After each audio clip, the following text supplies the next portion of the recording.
Naam, tupo katika viwanja hivi vya Aga Khan, karibu kabisa na Mawasiliano Tower, karibu kabisa na School of Law jijini Dar es Salaam. Na hapa tumekuja kwa ajili ya kucheza mchezo wa kirafiki kati ya Azam Media Limited dhidi ya Magnet Youth Academies. Mechi imemalizika na Azam Media imepata ushindi wa mabao 2-0. Simba wanapokea Stellenbosch kutoka Afrika Kusini ndani ya uwanja wa Amani. Godlisten Muro. Naam. Mechi imezungumzwa kwa ukubwa sana, lakini watu wanataka kusikia comment yako juu ya mchezo huu. Tutarajie mechi ya aina gani kwa kuzingatia wapinzani hao wote wawili? Haribu Mzinga, timu 4 zilizosalia kwenye shirikisho, Club Sportif Constantinois, Renaissance Sportif Berkane, Simba Sports, Stellenbosch FC. Kubakia tu katika 4 bora ya timu bora za shirikisho zaidi ya timu 60 zilizoanza mashindano ni statement kwamba mna ubora. Mna ubora kuanzia eneo la preliminary, group stage na paka kwenye knockout. Kumtoa bingwa mtetezi haikuwa story ambayo ilikuwa nyepesi sana. Simba alifanya hivyo 2002-2003 akimtoa Zamalek huyu ambaye alikuwa bingwa Champions League kwa mara ya mwisho. Lakini Stellenbosch naye amekuja kumtoa Zamalek ambaye alikuwa bingwa mtetezi msimu uliopita wa shirikisho. Kwa hiyo wababe wa Zamalek wanakutana, lakini tunakutana katika era ambazo Simba imepiga hatua sana. Simba iko na hatua nyingi sana kutoka walipo Stellenbosch. Stellenbosch walianza mashindano ya msimu huu ya CAF Champions ya shirikisho wakiondoa Association Sportive Vita Club kwenye hatua za preliminary, lakini wakiwa hawapo hata katika timu 78 bora katika ule mchakato wa CAF 5 year ranking wa misimu 5 ya ubora. Lakini Simba aliingia msimu huu wa mashindano ya shirikisho hatua ya pili kwa kumtoa Al Tripoli akiwa namba 7 barani Afrika. Hivi wanapokwenda kukutana unamzungumza Stellenbosch yuko nafasi ya 21 baada ya ku-end point takriban 15. Ukiishia tu nusu finali ya shirikisho unakusanya alama 5. Ukizidisha na mwaka husika ambao ndio huu msimu 24-25 kizidisho chake ni 5. Msimu kadri inavyoshuka inashuka kwa 1-1. Msimu uliopita itakuwa unazidisha kwa 4, wa nyuma yake kwa 3 mpaka kwa 1. Kwenye mathematics advance kuna topic inaitwa probability. Hicho kipengele kinaitwa factorial notation. Unazidisha kwa namba ikipungua kwa 1-1. Sasa ukizidisha sasa 5 mara 3 kwa maana 3 walizozipata kwa kufika nusu finali zidisha kwa mwaka huu kwa 5 unapata Stellenbosch wana alama 15. Lakini wameweka greater or equal, maana yake zinaweza zikaendelea kama watavuka kuelekea finali. Lakini Simba so far wako nafasi ya 4 baada ya sasa kuwa wameongeza pointi zingine 15 mpaka walipofika. Kwa hiyo unaweza kaona daraja la timu ambayo imeshuti kwa haraka kutoka nje ya 78 bora mpaka nafasi ya 21. Kama ni shule mzazi atakuwa anajua mtoto ambaye alikuwa nje ya 78 bora sasa hivi yuko ndani ya 25 bora mpaka nafasi ya 21. Lakini kuna mzazi ambaye mwanae pia amekuwa top 10 muda mrefu, nafasi ya 7 ya 6. Leo hii yuko nafasi ya 4. Ukizungumza Ahali, tutamzungumza Mamelodi, Esperance Sportive de Tunis, Stara Jao, lakini Simba yuko pale. Kwa hiyo madaraja mawili makubwa kwa sasa. Utazungumza hizi timu 12 bora, and although timu 10 ndio inakuwa zinazungumzwa sana. Lakini Stellenbosch kwa kufika tu pale kusanya hizo pointi na kufika nafasi ya 21 ni statement kwamba wamepiga hatua. Na hatua hiyo bahati nzuri ni kwamba ili uweze kuanalyze Stellenbosch, ukichukua zile hatua za makundi walizozipitia msimu huu, unaweza ukawaona mechi ya mwisho si wanafungwa na Berkane 5-0 hawa. Lakini jiulize kwa nini kwenye hatua ya mtoano robo finali hawajaruhusu bao hata moja.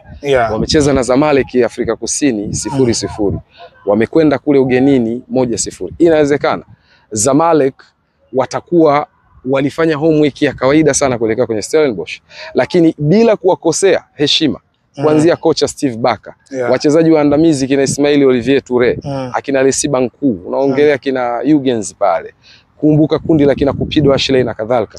By the way, mimi nimeiona Stellenbosch ni timu ambayo baada ya kuvuka tu hatua ya makundi, ubaya wake ulikuja sehemu moja, wana enjoy tu sasa hivi. Kila kitu kwao ni bonus. Hawana malengo makubwa ambayo yanawasukuma. Inawezekana malengo yao ya msimu yakaendelea kuwa pale pale. Sasa fedha inawekezwa.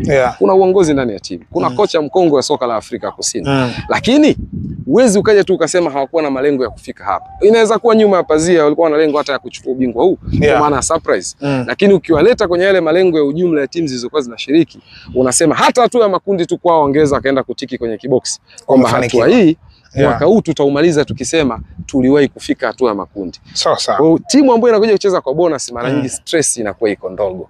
Tofauti na Simba ambayo wao stress yao ilikuwa kota, lakini wamefika nusu finali. Wanaona kama mguu unaofuata unawezekana, of which inaweza kawa ni kampeni za nje ya uwanja bora, lakini ndani ya kiwanja zikahitaji utulivu zaidi, kwa sababu kumbuka kadri unavyopandisha mlima kwenye ile high altitude, unazungumza mara nyingi pressure inaongezeka, sio tu ile ya mfumo wa binadamu wa upumuaji, hata pressure ya kimalengo ya kiakili. Kadri unavyoenda kwenye stage za juu, unaanza kugundua makosa yanatakiwa yawe machache hapo. Sio? Hapo kuelekea huko. Kadri unavyozidi kwenda pressure zinaongezeka. Naam. Stellenbosch. Naam. Ikitokea Simba kabiti huyu kaingia final. Finali ni Constantine au RS Berkane. Kabisa. Kwako wewe, kwa wapinzani wawili hawa, yupi unampa Simba asilimia kubwa ya kubeba ubingwa akikutana naye, na yupi haumpi asilimia kubwa akikutana naye? Mzinga, mimi nitajibu swali hili kwa research tu ya msimu huu. Fadlu amefanikiwa walau kucheza na timu 3 kutoka ukanda wa UNAF, Union of North African Football. Amecheza preliminary na Ahli Tripoli ya Libya, hakuruhusu bao kule ugenini. Tunaanzia kule kwa sababu kwenye mtoano jitahidi sana ugenini usiruhusu mabao mengi. Tuliona kwa Kaizer, tuliona kwa Mazembe 4-1 msimu wa kwanza kabisa Simba anacheza kota.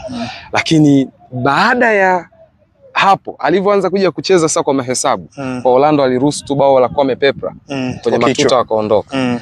Kule Wydad Stade Mohamed wa 5 aliruhusu bao la Buli Junior Sambu kichwa tena, wakaondoka kwenye matuta. Wao walikuwa wanapunguza mzigo wa mabao kwenye kota. Mzigo umekuja kujirejesha tena msimu huu, mabao mawili, lakini walifanikiwa kuyakomboa. Kwa hiyo ukimwangalia Tripoli, ukamwangalia Club Sportif Sfax ya Tunisia, Club Sportif Constantinois, Al Masry, utagundua hajaruhusu zaidi ya mabao 3. Kwa maana ya hapa tuzungumzi point, tunazungumza aggregate.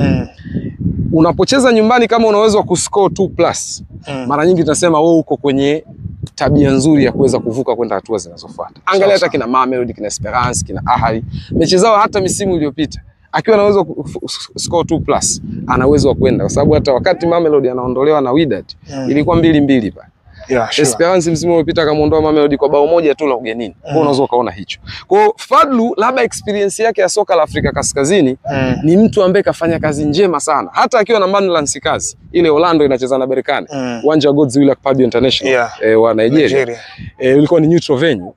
Ni baada ya kuwa amemtoa Tripoli kwenye nusu na amemtoa Simba kwenye robo. Kwa hiyo ni ukanda ambao amekuja pia akaenda kufanya kazi Raja Club Athletic, ambapo unaanza kumuona ni mtu amefahamu vitu vingi sana vya namna ya kucheza nao bila kujali pressure yao, fix ambazo mara nyingi wanafanya kwa ajili ya kumuingiza refa kwenye mtego wao, lakini pressure ambayo wanakutana wachezaji katika hizi hatua. Bahati nzuri ni kwamba players wengi wa Simba kwa sasa wakienda ukanda wowote ambao utawapa pressure eti ya mashabiki, wao ndo wanafurahi kwa sababu ndo atmosphere ambao wanaitaka. Big players wanataka atmosphere hiyo ya kuzomewa, kupigiwa kelele, sio? Kwa hiyo nikiangalia hizi mechi 3 ambazo Simba wamecheza ugenini kuanzia preliminary mpaka makundi na hii ya Masry, bado unawaona simtazami Berkane wala Constantinois akiwa mpinzani rahisi na wala akiwa mpinzani mgumu sana. Kwa sababu hata Berkane wenyewe pamoja na kuwa ndio wanaonekana wanaweza kawa moto zaidi kuliko Constantinois, bado Constantine alipata matokeo dhidi ya Simba ya ushindi wa 2-1. Kwa hiyo Constantine kumuondoa tu Union Sportive de la Medina, USM Alger, ni another statement kwamba nao wamepiga hatua kadri michuano inavyokwenda mbele. Kwa hiyo kwa maana hizi 4 zilizobakia, anabakia Berkane peke yake ndio ambaye amechukua ubingwa huu. Wengine waliosalia wote hakuna hata mmoja mwenye vinasaba vya ubingwa. Kwa hiyo bado nawaona wote wanaweza wakawa wapinzani wagumu, japo kwa maana ya timu ambayo ishazoea kufika finali na inachukua, mara nyingi inakuwa ina DNA za hatari. Wale hata dakika ya 90 wanaweza wakasawazisha bao na wakaenda kuletea madhara. Bado Berkane anaonekana ndio mpinzani mwenye level ya juu, kwa sababu hata top 10 ya vilabu ukimtoa Simba, Constantine hayupo, lakini vile vile Stellenbosch hayupo. Anabakia Berkane na Simba ambao yuko nyuma ya Simba, lakini kwenye eneo la kuchezea bado namuona Berkane akiwa threat kuliko hao watatu waliosalia. Sawa bwana, huyo ni Godlisten Muro, namna ambavyo ametoa mtazamo wake kuelekea mechi ya Simba na Stellenbosch na endapo itatokea amefika finali. Mimi ni Kharim Mzinga na hii ni Mzinga Sports, mpaka wakati mwingine.